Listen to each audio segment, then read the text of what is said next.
Lorsque Dieu apparut à Abraham, il lui dit « Je donnerai ce pays à ta semence » Genèse 12:7. La révélation divine nous introduit dans un nouvel héritage. Elle nous permet de saisir que le Saint-Esprit nous a été accordé comme le gage de cet héritage, que nous posséderons plus tard en plénitude.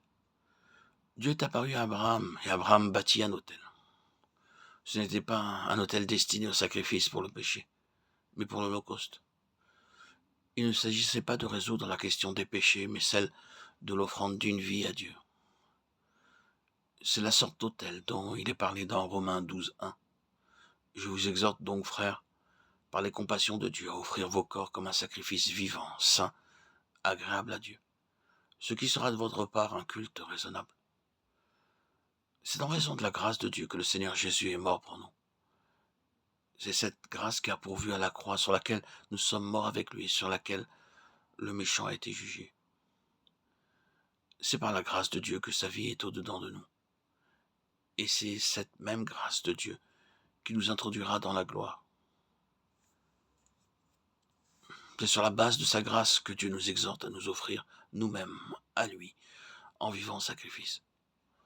Remarquons à propos de l'Holocauste qu'une personne avec certaines ressources pouvait offrir un bœuf, une autre moins riche pouvait apporter une brebis, et une autre avec peu de moyens pouvait offrir un pigeon, Lévitique 1, 3, 10, 14.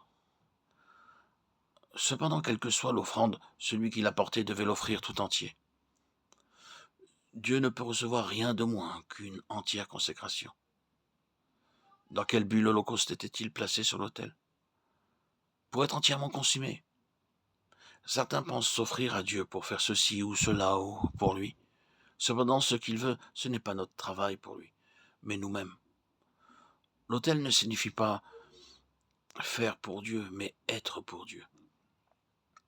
Dans l'Ancien Testament, l'Holocauste était offert et brûlé une fois pour toutes. Mais dans le Nouveau Testament, c'est un sacrifice vivant.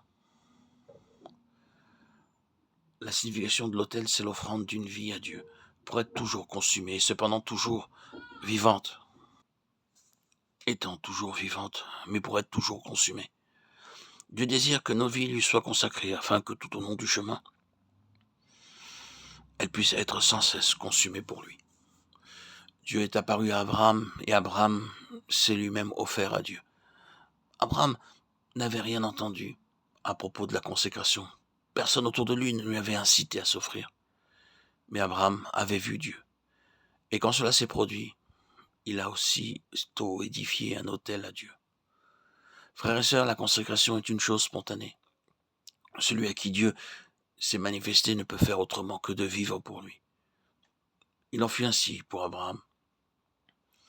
Il en a de même été ainsi pour tous ceux qui ont rencontré Dieu tout au long de ces 2000 ans d'histoire de l'Église.